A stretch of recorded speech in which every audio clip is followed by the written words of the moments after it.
ನಾವು ಈ ಹಿಂದೆ ಮಾತನಾಡಬೇಕಾದ್ರೆ ರಾಜಕಾರಣದ ಹಾಗೂ ಹೋಗು ಮುಂದೇನು ಲೆಕ್ಕಾಚಾರ ಅಂತ ಮಾತನಾಡ್ತಿದ್ವಿ.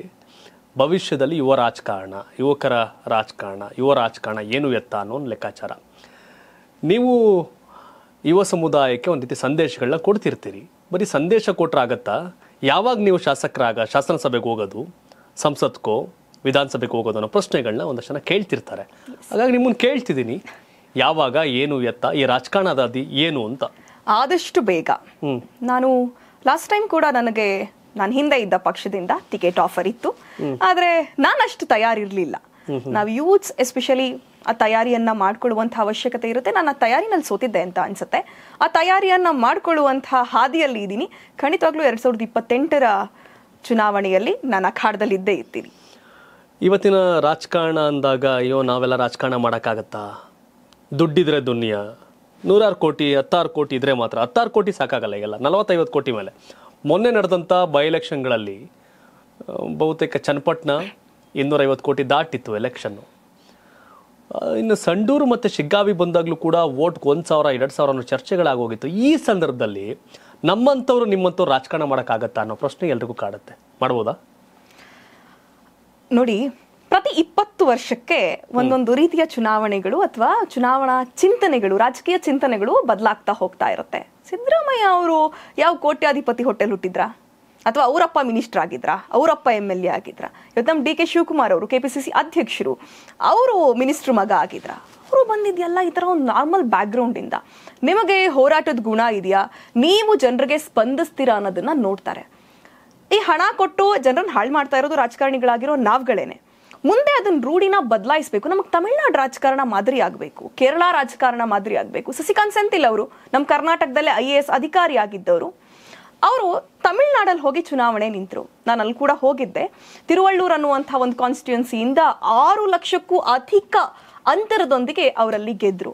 ಅವರು ಖರ್ಚು ಮಾಡಿದ ರೀತಿ ಅಥವಾ ಅಲ್ಲೇ ಅವ್ರು ಮಾಡಿದಂಥ ಪೊಲಿಟಿಕಲ್ ಅನಾಲಿಸಿಸ್ಗಳನ್ನೆಲ್ಲ ನೋಡಿದಾಗ, ನಮ್ಮ ಅಕ್ಕಪಕ್ಕದ ರಾಜ್ಯಗಳನ್ನ ನೋಡಿದಾಗ ಮತ್ತು ನಮ್ಮ ರಾಜ್ಯದ ಒಂದು ರಾಜಕೀಯ ಇತಿಹಾಸವನ್ನು ನೋಡಿದಾಗ ಚಾನ್ಸ್ ಇದೆ ಅಂತ ಅನ್ಸುತ್ತೆ. ಜನ ಬೇಸತ್ತು ಹೋಗಿದ್ದಾರೆ. ಶಿವು ಯಾವ ಥರ ಆಗಿದೆ ಅಂತ ಅಂದರೆ, ಇವತ್ತೊಬ್ಬ ಕೂಲಿ ಮಾಡೋನು ಕೂಡ 800 ರೂಪಾಯಿ ಆರಾಮಾಗಿ ಮನೆಗೆ ದುಡ್ಕೊಂಡ್ ಬರ್ತಾನೆ.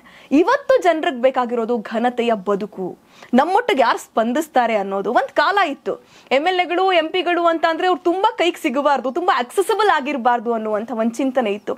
ಇವತ್ತು ಹೆಂಗೆ ಅಂತ ಅಂದರೆ, ನಮ್ಮ ಜೊತೆ ಕೂತ್ಕೊಂಡು ಊಟ ಮಾಡ್ತಾಳ ಅವಳು, ನಮ್ ಜೊತೆ ಬೆರೀತಾಳ, ನಮ್ ಜೊತೆ ಮಾತಾಡ್ತಾಳ.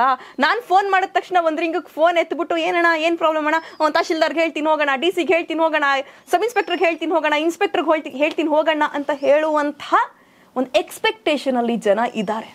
ನೀವಷ್ಟು ಜನರ ಜೊತೆ ಬೆರೀತೀರಾ, ಜನರಿಗೆ ಒಳ್ಳೆದನ್ನ ಮಾಡ್ತೀರಾ, ಜನರ ನಿಜವಾದ ಸಮಸ್ಯೆಗಳ ಬಗ್ಗೆ ಮಾತಾಡ್ತೀರಾ ಅಂದ್ರೆ ಅಫ್ಕೋರ್ಸ್ ಜನರ ಬೆಂಬಲ ನಿಮ್ಮ ಜೊತೆ ಇರುತ್ತೆ.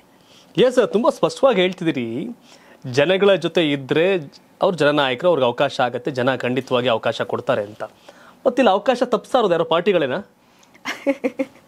ಅದು ಸದ್ಯಕ್ಕೆ ಚರ್ಚೆ ಮಾಡದೇ ಇದ್ರೆ ಒಳ್ಳೆದು. ಅಕ್ರಾಸ್ ದ ಪಾರ್ಟಿ ಲೈನ್ಸ್ ಎಲ್ಲ ಪಾರ್ಟಿಗಳಲ್ಲೂ ಕೂಡ ಅದೊಂದು ಭ್ರಮೆ ಇದೆ, ಬರೀ ದುಡ್ಡಿಂದ ಮಾತ್ರ ಗೆಲ್ಬಹುದು ಅಂತ. ದುಡ್ಡಿಂದ ಗೆಲ್ಲೋದಾಗಿರ್ತಿದ್ರೆ ಅದಾನಿ ಇವತ್ತು PM ಆಗಿರ್ಬೋದಾಗಿತ್ತು ಅಲ್ವಾ? ಜನತಾ ಪಕ್ಷವನ್ನ ಖರೀದಿ ಮಾಡಿದಂತ ಮಲ್ಯ ಅವತ್ತು ಮುಖ್ಯಮಂತ್ರಿ ಆಗ್ಬೋದಾಗಿತ್ತು. ಬರೀ ದುಡ್ಡು ಕೂಡ ಮ್ಯಾಟರ್ ಆಗಲ್ಲ. ದುಡ್ಡಿನ ಜೊತೆಗೆ ಒಂದು ವರ್ಚಸ್ಸು, ಒಂದು ನಾಯಕತ್ವದ ಗುಣ ಕೂಡ ಇಂಪಾರ್ಟೆಂಟ್ ಅನ್ನೋದನ್ನ ನಾನಂತೂ ಸದ್ಯಕ್ಕೆ ನಂಬ್ಕೊಂಡಿದ್ದೀನಿ. ಮಕ್ಕಳಿಗೆ ಬಿಸ್ಕತ್ ಅಂದ್ರೆ ಅಚ್ಚುಮೆಚ್ಚು. ತುಪ್ಪ ಬೆಣ್ಣೆ ತಿಂದಷ್ಟೇ ಅನಿಸುವ ನಮ್ಮ ಜೀನಿ ಪರಿಸರಿ ಬಿಸ್ಕತ್. ಇದು ರಾಗಿ ಭಂಡಾರದ ಜೊತೆ ತುಪ್ಪ ಬೆಣ್ಣೆ ಸೇರಿಸಿ ಮಾಡಿರುವ ಸರಿಹಿಟ್ಟಿನ ಬಿಸ್ಕತ್. ನೀವು ಸೇವಿಸಿ, ನಿಮ್ಮ ಮಕ್ಕಳಿಗೂ ಕೊಡಿ. ಮೆಡಿಕಲ್ ಶಾಪ್, ಸೂಪರ್ ಮಾರ್ಕೆಟ್ ಹಾಗೂ ಎಲ್ಲಾ ಪ್ರೊವಿಷನ್ ಸ್ಟೋರ್ಗಳಲ್ಲಿ ಲಭ್ಯ.